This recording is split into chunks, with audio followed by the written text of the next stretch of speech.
పరిశుద్ధ గ్రంథములో నుండి లూకాసు వార్త 17వ అధ్యాయము 32వ వచనాన్ని మనము చదువుకుందాం. 17:32. లోతు భార్యను జ్ఞాపకం చేసుకొనుడి, తన ప్రాణమును రక్షించుకొనగోరువాడు దానిని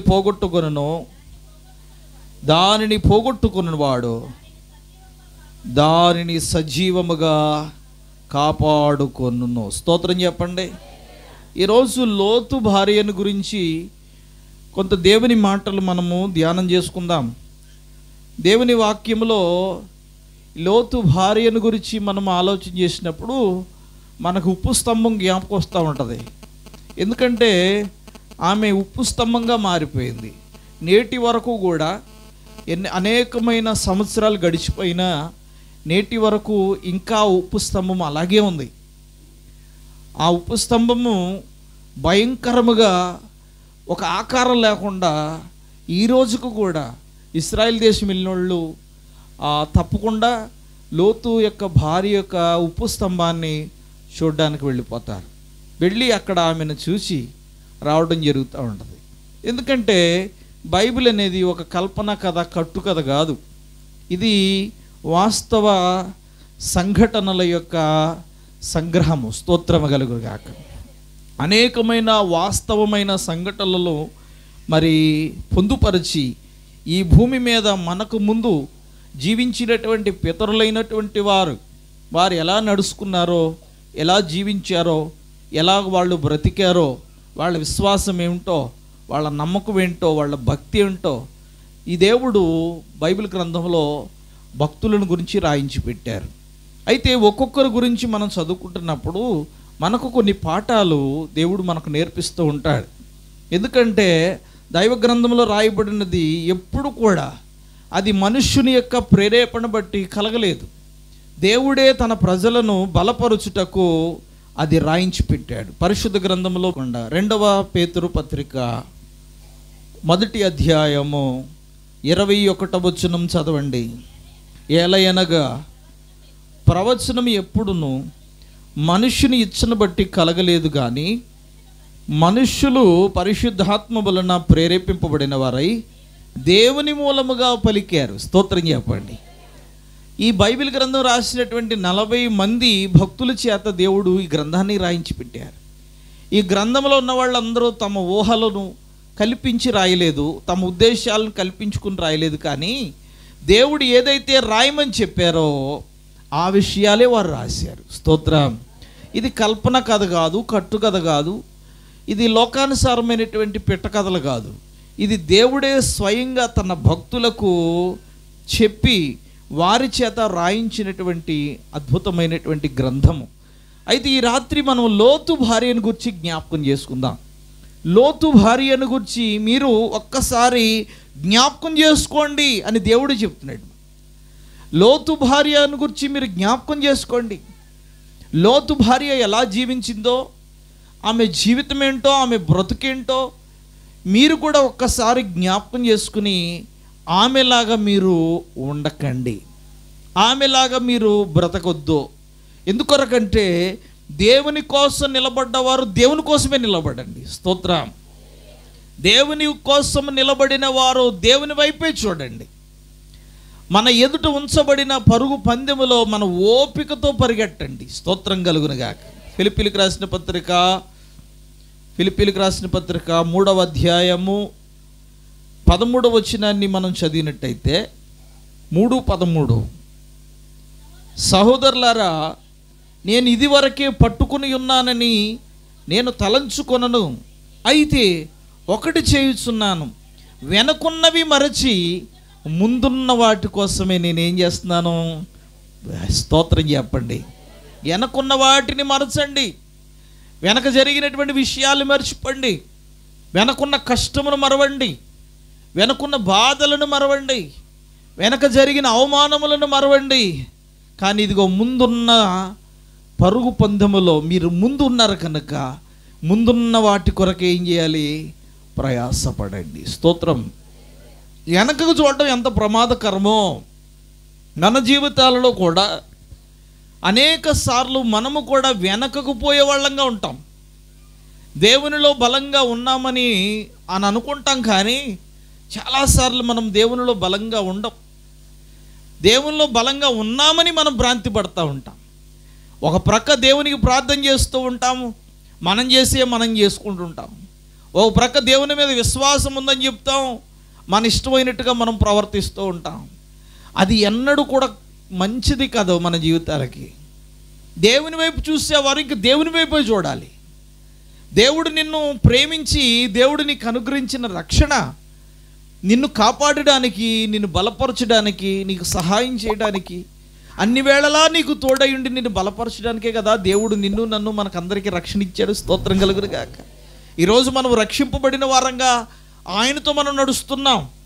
ఆయన సహాయము చేత మనం నడవగలుగుతున్నాం. కనుక వెనకున్న ఆశలను, వెనకున్న లోకమును మీరు మరవండి. లోకాశల్లో పడిపోకండి.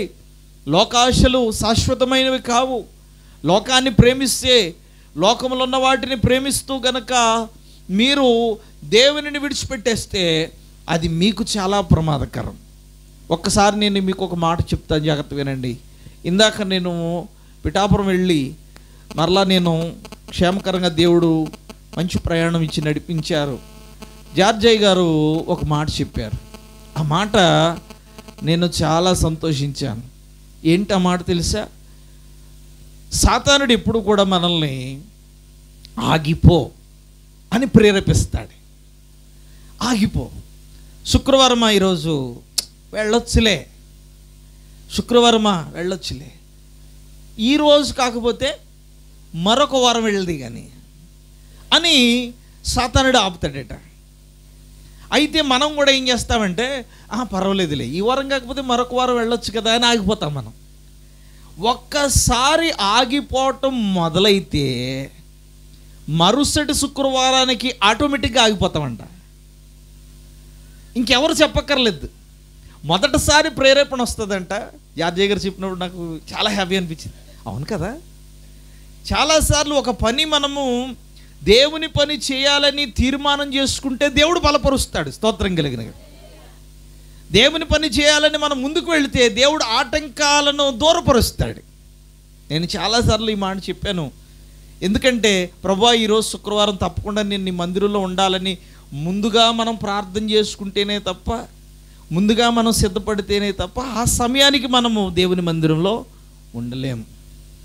ఎందుకు ఉండలేమంటే ఎన్నో ఆటంకాలు, అవరోధాలు, సమస్యలు, పరిస్థితులు, అనారోగ్యములు, నీరసములు మన జీవితాలకు వస్తూ ఉంటాయి. ఇవన్నీ ఆటంకాలుగా మారి మనం ఎలాగైనా దేవుని మార్గంలోని ప్రక్కకు తొలగిపోయేటట్లుగా ప్రయత్నాలు జరుగుతూ ఉంటాయి సాతానుడి ద్వారా. యాదయ్య గారు చెప్పారు, ఒక్కసారి గనక శుక్రవారం ఆగిపోవాలన్న మనస్సు నీకు వస్తే, ఒక్కసారి ఆదివారం ఆగిపోవాలన్న మనస్సు నీకు వస్తే, ఒక్కసారి దేవుని కార్యాల మీద నిర్లక్ష్యం వస్తే మరుసటి వారం కూడా అదే స్థిరమైనటువంటి ఆలోచన ఉండిపోతుందే తప్ప మరలా వెళ్ళాలనేటువంటి ఆసక్తి మాత్రము రాదు. మన జీవితంలో కూడా ఆగిపోతే ఎంత ప్రమాదమో అజయ్ గారు చెప్పినప్పుడు నేను చాలా ఆలోచించాను. నేను నిజమే కదా, ఒక్కసారి ఆగిపోవాలని తీర్మానం చేసుకుంటే మరలా నిన్ను సాగినవ్వకుండా ఆగిపోయేటట్టుగా శత విధాల ప్రయత్నాలు చేసి ఆటంకాలు కలుగు చేసి సాతానుడు నిన్ను ఆపేస్తూ ఉంటాడు. జాగ్రత్త సుమా, దేవుని పనిలో ఆగిపోకండి. వెనకున్న వాటిని మీరు మర్చిపోండి. వెనక ఎన్నో మన ఆశలు మనలను ప్రేరేపిస్తూ ఉంటాయి. ఎన్నో రకాలైన లోకము మనలను ఆకర్షిస్తూ ఉంటుంది.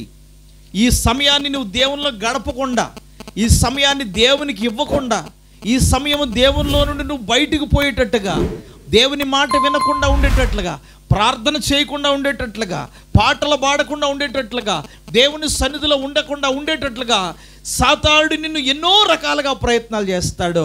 ఒక్కసారి నువ్వు ఆగిపోవటం మొదలెట్టావా మరుసటి వారం కూడా నువ్వు ఆగిపోతావు, తర్వాతి వారం కూడా ఆగిపోతావు, ఆదివారాలు గుర్తున్నా నీకు ఆగిపోతావు, శుక్రవారం గుర్తున్నా ఆగిపోతావు. కారణం ఏంటంటే తెలుసా, మనం ఆగిపోవటానికే తీసుకున్న ఒక భయంకరమైన బలహీనమైన నిర్ణయము. ప్రియమైన దేవుని బిడ్డలారా, వెనకున్న వాటిని మరవండి, ముందున్న వాటి కోసమై వేగిరపడండి. స్తోత్రం కలుగునుగాక.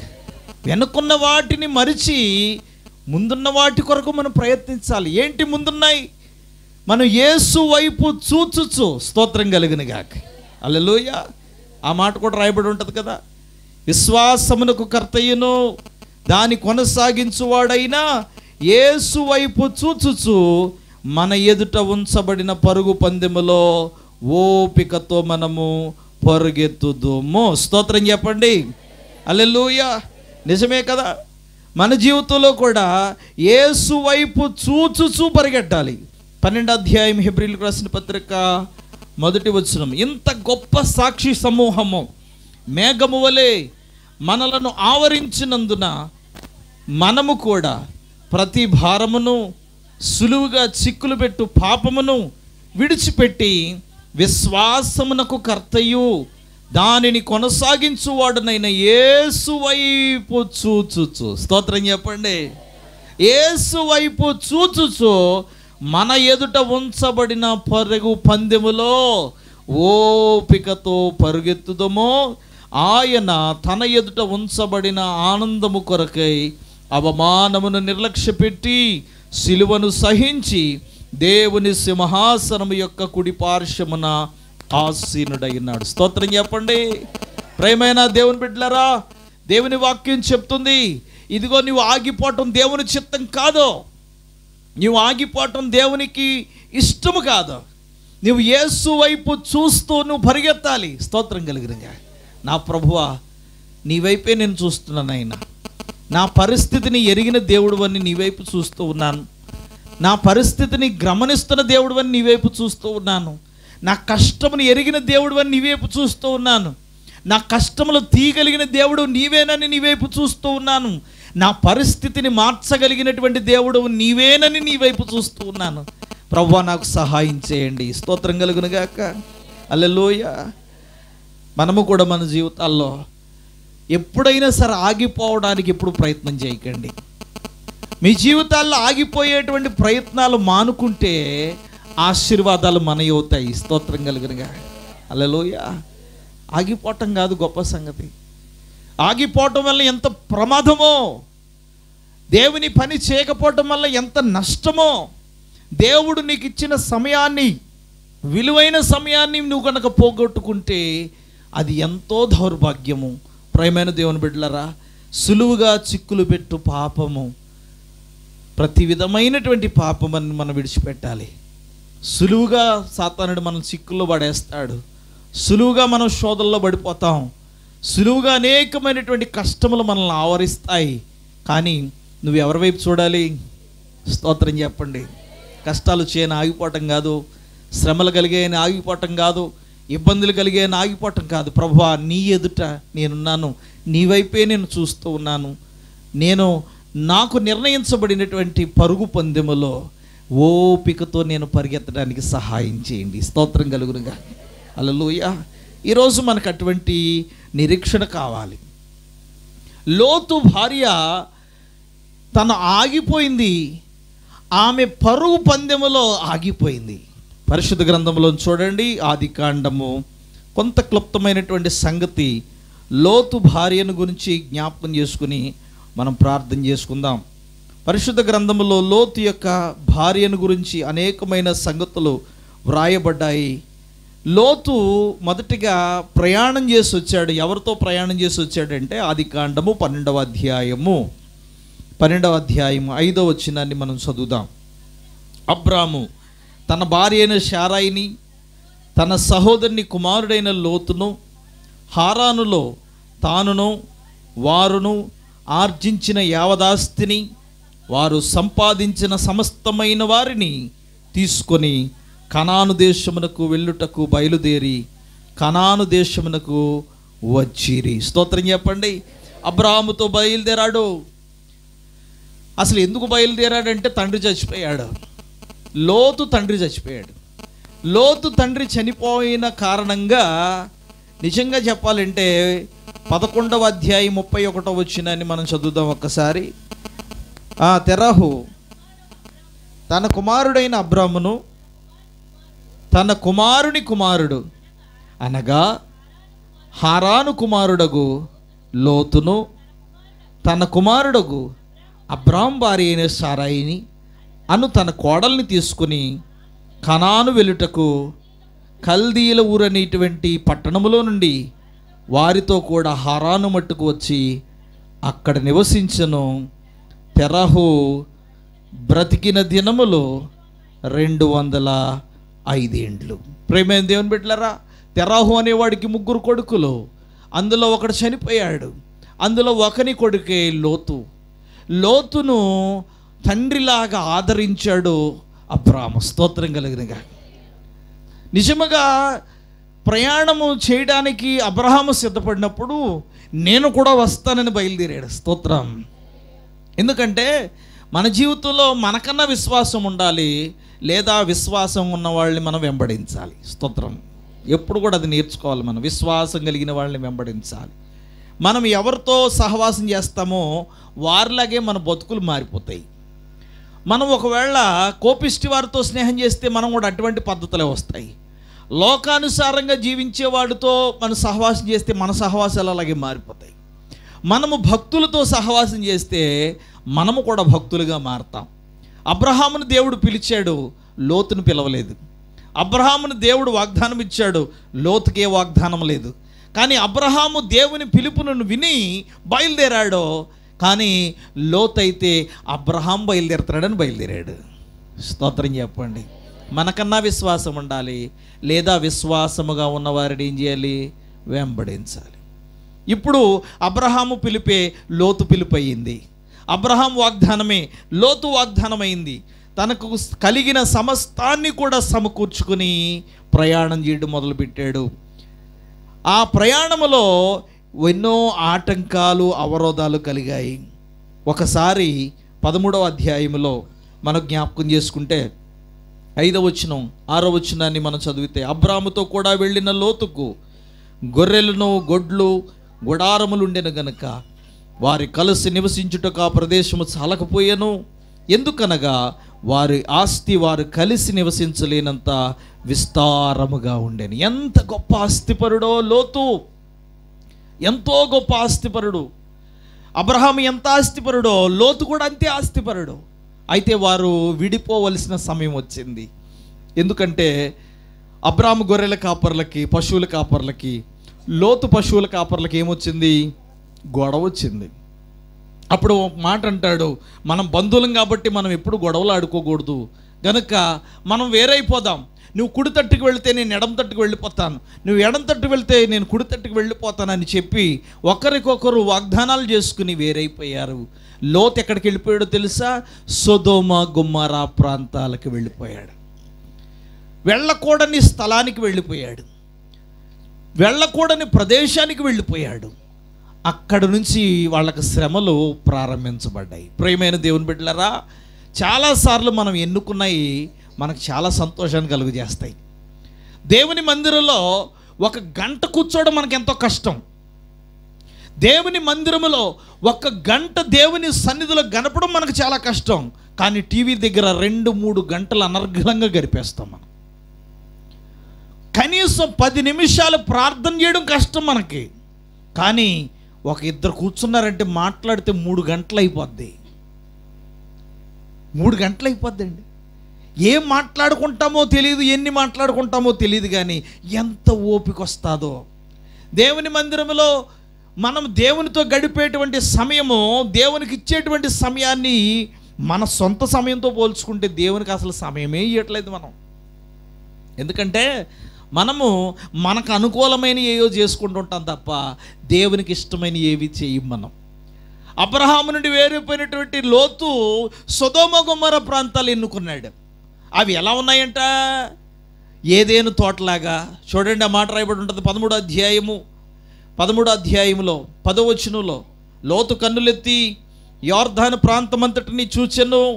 యెహోవా సొదొమ గొమొర్రా ప్రాంతములను పట్టణములు నాశనం చేయకమునుపు సోయరుకు వచ్చు వరకు అదంతయు యెహోవా తోటలాగా ఐగుప్తు దేశము వలెను నీళ్లు పారు దేశమై ఉన్నది. స్తోత్రం. అబ్బా, మంచిగా కనపడుతుంది. నీకు మంచిగా కనపడ్డది ఏది? నీకు ఉపయోగం అనుకుని మీరు వెళ్ళిపోయారు కనుక. ఈరోజు నేను చెప్తూ ఉన్నాను, దేవుని మందిరంలో ఒక గంట గడుపుట మీకు ఎంతో ఆశీర్వాదము. స్తోత్రం. దేవుని సన్నిధిలో మీరు నిలబడుట ఆశీర్వాదం, పాటలు పాడుట ఆశీర్వాదం, ప్రార్థన చేయుట ఆశీర్వాదం, దేవుని మాటలు వినుట ఆశీర్వాదం. పనికి మాలిన మాటలు మాట్లాడుకుని హృదయాలను పాడు చేసుకునే దానికంటే, మనకు ఉపయోగం లేనటువంటి మాటలు మాట్లాడుకుని మన మనస్సును పాడు చేసుకునే దానికంటే, ప్రభు మందిరంలో ప్రశాంతముగా ప్రార్థనలో గడిపి దేవుని ఆనందించడం ఎంత గొప్ప భాగ్యమో. హల్లెలూయా. ఈరోజు మనకు సమయం లేకని కాదు, మనం ఉండలేకని కాదు, మనం చేయలేకని కాదు, కానీ ఈరోజు మనము దేవుని సన్నిధిలో దీవించబడాలని వచ్చాం మనం. స్తోత్రం కలుగును గాక. లోకం కూడా మనల్ని పిలుస్తూ ఉంటుంది. లోకం ఎప్పుడు కూడా ఎలాంటిదంటే చాలా కమ్మగా కనపడతా ఉంటుంది, మనకి చాలా హాయిగా కనపడతా ఉంటుంది. నిజమే, దేవుని సన్నిధి కంటే లోకంలో ఉన్నటువంటి ఆలోచనలే బాగుంటాయి. దేవుని సన్నిధి కంటే లోకంలో ఉన్న సంతోషమే బాగుంటుంది. కానీ వెళ్ళారా, ఇదిగో లోతు జీవితం ఎలా నాశనం అయిపోయిందో అలాగే నాశనం అయిపోద్ది. దేవుడు ముందుకు వెళ్ళమని నీకు చెప్పినప్పుడు ముందుకే కదలాలి మనం. స్తోత్రం కలుగునుగాక. వాళ్ళు అక్కడికి వెళ్ళిపోయిన తర్వాత ఆ ప్రాంతం ఎంతో ఘోరమైన ప్రాంతము, పాపముతో నిండిపోయినటువంటి ప్రాంతము. చిన్న పెద్ద ఏమాత్రము కూడా విచక్షణ జ్ఞానం లేకుండా అందరూ కూడా పాపములో మునిగిపోయినటువంటి ఆ ప్రాంతంలో దేవుని ఉగ్రత వచ్చింది. దేవుడు చంపాలని, అక్కడ ఉన్నటువంటి ఆ పట్టణాలను సమూలంగా నాశనం చేయాలని దేవుడు సంకల్పించాడు. ఆ సమయంలో దేవుడు లోతును కాపాడాలనుకున్నాడు. స్తోత్రం కలిగినగా. ఈ విషయాలన్నీ ఎవరికి తెలుసా? లోతు భార్యకి తెలుసు. లోతు భార్యకి ఏం తెలుసా? ఒకప్పుడు నా భర్త అయినటువంటి లోతు అబ్రహాం అనేటువంటి మా యొక్క అద్భుతమైనటువంటి మా ఇంటి కుటుంబ పెద్ద మాట విని బయలుదేరి వచ్చాం మేము. స్తోత్రం కలుగునుగా. అబ్రహాం అనేటువంటి ఆయన దేవుని మాట విన్నాడు, మేము కూడా ఆయన మాట విన్నాము. ఆమెలో కూడా విశ్వాసం ఉండబట్టే లోతుతో కూడా నడిచి వచ్చింది. ఇప్పుడు ఆమెకు విశ్వాసం లేకపోతే లోతుతో వస్తుందా? ఎప్పటికీ రాదు. లోతు ప్రయాణం చేశాడంటే లోతు ఒక్కడే ప్రయాణం చేయలేదు కదా. లోతుతో పాటు లోతు భార్య ప్రయాణం చేసింది, లోతు పనివాళ్ళు ప్రయాణం చేశారు, ఆస్తి ప్రయాణం మొత్తం వాళ్ళు ఉన్నటువంటి ఆ సమస్తమైన ఆస్తిని పట్టుకుని వెళ్ళిపోయారు, పశువులను పట్టుకుని వెళ్ళిపోయారు. ఎక్కడ ఏ విషయంలో కూడా లోతు భార్య ఆటంకముగా లేదు. స్తోత్రం కలిగినగా. అబ్రహాంతో వెళ్ళిపోవాలని నిర్ణయం చేసుకున్నప్పుడు లోతు భార్య అంగీకరిస్తేనే ప్రయాణం ముందుకు కొనసాగింది. స్తోత్రం కలిగినగాక. లోతు విశ్వాసం ఎంతుందో, లోతు నమ్మకం ఎంతుందో, లోతు భార్యలో కూడా అంతే విశ్వాసం ఉంది. స్తోత్రం కలిగినగాక. ఆమె కూడా ప్రభు యొక్క మాటల మీద నమ్మకం ఉంచింది. పిలిచినవాడు నమ్మదగిన దేవుడు, ఆయన ఎన్నడూ విడిచిపెట్టరు అని చెప్పి విశ్వాసంతో ప్రయాణం చేసింది. ఆఖరికి కుటుంబంలో గొడవలు వచ్చినప్పుడు కూడా ఆమె మాట్లాడలేదు. అబ్రహాము గొర్రెలు పశువుల కాపర్లకి, లోతు పశువుల కాపర్లకి కూడా గొడవ వచ్చినప్పుడు ఏనాడైనా సరే లోతు భార్య మాట్లాడలేదు. ఎందుకో తెలుసా? పెద్దలు మాట్లాడుతున్నారు అక్కడ. స్తోత్రం కలిగినగాక. ఆమె విధేయత చూపించింది. ఈనాడు మన జీవితాల్లో అయితే మనమే మొదట మాట్లాడుతూ ఉంటాము. ఒకవేళ తప్పు మన జీవితంలో ఉన్నప్పటికీ మనమే నీతిమంతులంగా మాట్లాడుతూ ఉంటాం. ఒప్పుకోవటానికి ఇష్టపడం, మన పాపమును విడిచిపెట్టడానికి ఇష్టపడం. మనము పెద్ద నీతిమంతులంగా మాట్లాడి మన నవ్వులు పాలవుతూ ఉంటాం. ప్రేమైన దేవుని బిడ్డలారా, లోతు భార్య కుటుంబాల మధ్య కలహాలు జరిగినా తను మాట్లాడకుండా మౌనంగా ఉంది. స్తోత్రం కలిగినగాక. మొదట్లో అయితే దేవునికి లోబడింది, రెండవసారి అయితే కుటుంబమునకు పెద్దలకు లోబడింది. ఎక్కడ మాట్లాడకుండా విధేయత చూపించింది. స్తోత్రం కలిగినగా. సొదొమ ప్రాంతానికి వెళ్ళిపోవాలంటే వెళ్ళిపోయింది. ఆ ప్రాంతంలో జీవించారు వాళ్ళు, ఆ ప్రాంతంలోనే బ్రతికారు వాళ్ళు. ఆ ప్రాంతంలోనే ఏనాడు కూడా తన భర్త యొక్క అడుగు జాడల్లో నుండి ఎన్నడూ తప్పిపోలేదు. అయితే సొదొమ గొమొర్రా ప్రాంతాలు తగలబడతాయని చెప్పిన సమయంలో ఎందుకు ఆమెకు అంత బలహీనత కలిగింది? చాలాసార్లు మనం నిలబడతా ఉంటాం కానీ చివరిదాకా నిలబడలేం. అందుకే దేవుని వాక్యం చెప్తుంది, అంతము వరకు మనం నిలబడాలి. స్తోత్రం కలిగినగా. హల్లెలూయా. ప్రకటన గ్రంథంలోనికి రండి. ప్రకటన గ్రంథంలో ఒక చక్కటి మాట రాయబడి ఉంటుంది. ఆ మాట చదువుకుందాం. చూడండి, మనకు కలిగిన దానిని మనము గట్టిగా పట్టుకొని ప్రభువులో మనం జీవించాలి. 3వ అధ్యాయము 11వ వచనాన్ని మనం చదువుకుందాం. నేను త్వరగా వచ్చుచున్నాను, ఎవడును నీ కిరీటమును అపహరింపకుండునట్లు నీకు కలిగిన దానిని గట్టిగా పట్టుకొనము. స్తోత్రం చెప్పండి. నీకు కలిగిన దానిని గట్టిగా పట్టుకో. దేవుడు నీకు ఇచ్చిన విశ్వాసమును గట్టిగా నీవు పట్టుకో. చూడండి మరొక మాట, 2వ అధ్యాయం 10వ వచనం కూడా చదవండి. ఆ మాట కూడా చదవండి. ఇదిగో మీరు శోధింపబడినట్లు అపవాదిని మీలో కొందరిని చెరలో వేయింపబోతున్నాడు. 10 దినములు మీకు శ్రమ కలుగును, మరణము వరకు. గట్టిగా స్తోత్రం చెప్పండి. సరే, మనం మరణము వరకు నమ్మకంగా ఉండాలా. అనేకమైన పరిస్థితులు ఎదురైనప్పుడు ఏనాడు నోరు తెరవలేదు, ఏనాడు అవిధేయురాలు కాలేదు, ఏనాడు తిరుగుబాటు చేయలేదు. కానీ లోతు భార్య సొదొమ గొమొర్రా ప్రాంతాలు తగలబడిపోతున్నప్పుడు, అగ్ని గంధకాలు ఆకాశం నుంచి కురిపింపబడుతున్నప్పుడు, లోతు తన యొక్క భార్యను, తన యొక్క 2 బిడ్డలను పట్టుకొని వెళ్ళిపోతున్నప్పుడు ఆమెకి ఎందుకు అవిశ్వాసము కలిగింది? చచ్చిపోతారు, జాగ్రత్త, వెనకకు తిరిగి చూడొద్దు. చూడండి 19వ అధ్యాయం ఆదికాండము 17వ వచనాన్ని మనం చదివినట్టయితే, 19:17 ఆదికాండము.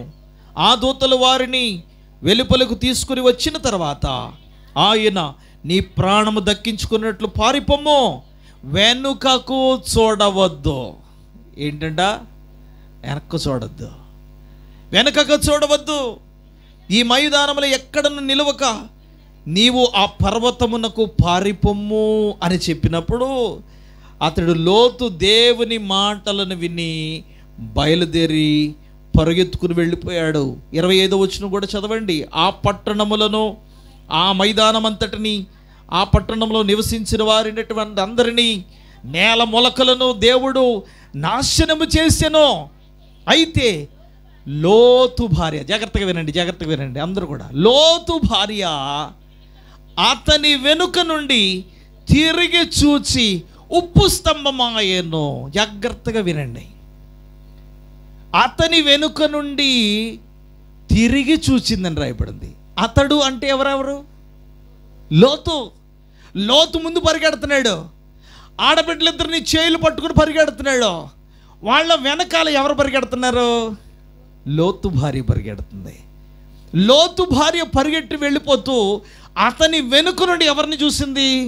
సొదొమ గొమొర్రా ప్రాంతాలను చూసింది. కానీ దేవుడు ఏం చెప్పాడు? వెనక్కు చూడకు. వెనక్కు చూస్తే మరణం ఉంటుంది, వెనక్కు చూస్తే నశించిపోతారో. మీరు మీ ప్రాణాలు కాపాడుకోవాలంటే మీరు తప్పకుండా మీరు ముందుకే చూడండి, పరుగు పెట్టుకుని వెళ్ళిపోండి. ఈ ప్రాంతాల్లో ఎక్కడ ఉండకండి. ఎందుకంటే ఈ ప్రాంతంలో ఉన్న వారందరూ పాపము చేశారు. వాళ్ళందరూ అగ్ని గంధకాల చేత కాల్చబడిపోతున్నారు, నేల మొలకలు కూడా కాల్చబడిపోతున్నాయి. ఇక ఎన్నటికీ సొదొమ గొమొర్రా ప్రాంతాలు భూమి మీద ఉండవు, మీరు వెళ్ళిపోండి అని చెప్పినప్పుడు లోతు దేవుని మాటను విని, దేవదూతల మాటను విని తన పిల్లలను తీసుకుని పరిగెట్టి వెళ్ళిపోతున్నాడు. అతని వెనుక వెళుతున్నటువంటి లోతు భార్య అతని వెనుక నుండి ఎవరిని చూసింది? ఇప్పుడు మనం అందరం కలిసి పరిగెడుతున్నాం, జాగ్రత్తగా వినండి, మనం అందరం కలిసి పరిగెడుతున్నాం. ఇప్పుడు మనం అందరం కలిసి పరిగెడుతున్నప్పుడు ముందున్న వాళ్ళు కనుక వెనక్కి ఎలా తిరిగి చూశారనుకోండి, అప్పుడు వెనకున్న వాళ్ళు ఏం చేస్తారు? తప్పగా అన్నా వెనక్కి తిరిగి చూస్తారు. ఇప్పుడు ఇక్కడ మీరందరూ ఇలా కూర్చున్నారు, అర్థమయ్యేటట్టు చెప్తారా వినండి. మయూరి ఇక్కడ కూర్చుంది, మయూరి ఒకసారి వెనక్కి తిరిగి ఇలా చూసింది అనుకోండి, వెనక్కి ఇలా తిరిగి చూసి ఇలా కూర్చుంది అనుకోండి, మీకేమనిపిస్తుంది? వెనక్కి ఏదో జరుగుతుంది. కానీ నేను కూడా ఒకసారి చూడాలనే ఆలోచన కలుగుతుంది. ఒకసారి ఒకరు ముందు వెళుతున్న వారు వెనకకి తిరిగి చూస్తే వెనకాలన్న వారికి కూడా ఏం కలుగుతుంది? తప్పకుండా చూడాలి, వెనకాల ఏదో జరుగుతుంది, తప్పకుండా చూడాలని ఆశ కలుగుతుంది. కానీ ముందున్న లోతు ఏమాత్రం వెనకకు తిరిగి చూడలేదు. మరి వెనకకు లోతు తిరిగి చూడలేనప్పుడు నువ్వెందుకు చూసావు అంటే కొన్ని వదులుకోవట్లేదు మనకి. ఆమె ఏమనుకుంటుందంటే, అయ్యో ఆస్తి సంపాదించుకున్నాము, గొర్రెలు సంపాదించుకున్నాము, మేకలు సంపాదించుకున్నాము, పశువులు సంపాదించుకున్నాము, అవన్నీ అగ్ని గంధకములలో కాలిపోతున్నాయి. జాగ్రత్తగా వినండి, ఈరోజు ఆస్తి పోగొట్టుకుంటే మళ్ళా సంపాదించుకోవచ్చు, ఒకవేళ మన పరిస్థితులు తారుమారైతే మరలా దేవుడు నిలబెట్టి బలపరుస్తాడు. స్తోత్రం కలిగినగా. మనం ఏమైతే పోగొట్టుకున్నామో దానిని మరలా దేవుడు మనకు తిరిగి ఇయ్యగలడు. స్తోత్రం. అందుకే చదువుకున్నాం కదా లూకాస్ వార్తలో, లోతు భార్యను జ్ఞాపకం చేసుకొనిడి, లోతు భార్యను జ్ఞాపకం చేసుకొనిడి. ఎవడైనను తన ప్రాణమును రక్షించుకోరువాడు దానిని పోగొట్టుకుంటాడు, తన ప్రాణాన్ని పోగొట్టుకోవాలనుకున్నవాడు దానిని, స్తోత్రం కలిగిన గాక. ఆహా, నేను కాపాడబడాలి, నా ఆస్తి కాలిపోతుంది, నా జీవితం అంతా నాశనం అయిపోతుంది, మేము తెచ్చుకున్న ఆస్తి అంతా కూడా అగ్నిలో కాలిపోతుందని ఆమెకున్న వేదన, ఆమెకున్న బాధ, ఆశ చావక ఆమె వెనకకు తిరిగి చూసింది. ఏమైపోయింది? ఉప్పు స్తంభంగా మారిపోయింది. మన జీవితంలో ఎప్పుడైనాను కూడా ప్రభువులో ఉన్నవారు ఆయన వైపే చూడండి. స్తోత్రం కలిగినగా. దేవుడు సహాయం చేస్తాడు. మనకున్నటువంటి సమస్తాన్ని హెచ్చించి ప్రభుని వైపు చూడండి. పాపం వైపు చూడొద్దు, లోకం వైపు చూడొద్దు, లోకాశల వైపు చూడొద్దు. దేవుడు నిలవబెట్టిన పరుగు పందెములో ఆయనను చూస్తూ పరిగెట్టండి. స్తోత్రం కలిగిన గాక. దేవుడు మీకు విజయాన్ని ఇస్తాడు. ఆ దినాన్ని వారు దేవునిని చూస్తూ పరిగెట్టారు. లోతు నీతిమంతుడై పరిగెట్టాడు. స్తోత్రం కలిగిన గాక. తన ప్రాణాన్ని కాపాడుకున్నాడు. దేవుని యందు విశ్వాసం కలిగినటువంటి బిడ్డలారా, దేవుని మీద నమ్మకం కలిగినటువంటి దేవుని బిడ్డలారా, దేవుడు ఎవరిని విడిచిపెట్టాడైనా ఆయన వైపు చూచిన వారిని తప్పకుండా దేవుడు ఆశీర్వదిస్తాడు. స్తోత్రం. ఆయన మీద ఆనుకున్న వారిని దేవుడు తృప్తిపరుస్తాడు. ఆయన వైపు చూస్తూ పరిగెత్తిన వారి జీవితంలో గమ్యమునకు చేరగలుగుతారు. స్తోత్రం. ఈ లోకాన్ని సంపాదించుకోవాలని ప్రయత్నం చేయకండి. లోకంలో ఆస్తులు సంపాదించుకోవాలని ప్రయత్నం చేయకండి. లోకంలో ఉన్నటువంటి సమస్తమును నాకు ఉండాలి, అందరికంటే నేను గొప్ప భోగ భాగ్యాలను అనుభవించాలనేటువంటి లోకాశలు చావండి. కానీ ఒక్క మాట జ్ఞాపకం చేసుకోండి, ప్రభువులో నేను బలపరచబడాలి. స్తోత్రం కలిగిన ప్రార్థనలో ఉండాలి, నేను సన్నిధిలో ఉండాలి, దేవునిలో ఎదగాలి, లోకాశల్లో ఉండకూడదు. నా సమయాన్ని దేవునికి ఇవ్వాలి, దేవుని వైపు చూస్తూ నేను పరిగెట్టాలి. ప్రభు అటు కృపను నాకు అనుగ్రహించుము. స్తోత్రం. మీరు ఏదైతే కాపాడుకోవాలనుకుంటున్నారో అది పోగొట్టుకుంటారు. ఏదైతే పోగొట్టుకోవాలనుకుంటున్నారో దానిని మీరు ఏం చేసుకుంటారు? కాపాడుకుంటారు. లోతు భార్య ద్వారా మనకు దేవుడు నేర్పించే పాఠం ఏంటంటే, నువ్వు అనుకున్నది నీ జీవితంలో సాధించాలి, నీ కుటుంబము ఆశీర్వదింపబడాలి, మీ బిడ్డల జీవితాల్లో గొప్ప కార్యాలు జరగాలి, లేదా మీరు ఆత్మీయంగా బలపరచబడాలి, మీ కుటుంబంలో గొప్ప మేలులు జరగాలంటే మీరు ప్రభువు వైపు చూడాలి. స్తోత్రం. ఈ రాత్రి లోతు భార్యలాగా వెనకకు చూడొద్దు. లోతులో లేని విశ్వాసము, లోతులో ఉన్నటువంటి ఆ నమ్మకము, ఆ బలహీనతలు ఏవి అతను లేవో అతడు దేవుని వైపే చూస్తూ పరిగెట్టాడు. స్తోత్రం కలిగినగా. పిలిచిన దేవుడు నమ్మదగిన వాడు, ఆయన విడిచిపెట్టడం, మళ్ళా మమ్మల్ని జ్ఞాపకం చేసుకుంటాడు, మళ్ళా మమ్మల్ని దీవిస్తాడని విశ్వాసంతో పరుగుపెట్టాడు. కానీ ఆ పరుగు పందెములో ఎవరు లేరు? లోతు భార్య లేదు. ఎందుకంటే ఆమెకు లోకం మీద ఆశలు చావలేదు. ప్రేమైన దేవుని బిడ్డలారా, ఈ రాత్రి మీరు కూడా యేసు ప్రభు వైపు చూడండి. కష్టములలో ఆదుకోగలిగిన దేవుని వైపు చూడండి. వ్యాధులలో, సమస్యల్లో స్వస్థపరచగలిగినటువంటి దేవుని వైపు చూడండి. మిమ్మల్ని నిలవబెట్టగలిగేటువంటి దేవుని వైపు చూడండి. దేవుడు ఎప్పుడు ఎవరిని విడిచిపెట్టడం, మనల్ని, మన కుటుంబాలను దేవుడు ఆశీర్వదిస్తారో ఆయన వైపు చూద్దాం, దీవించబడదాం, బలపరచబడదాం. అత్య కృప దేవుడు మనకందరకు దయచేయునుగాక.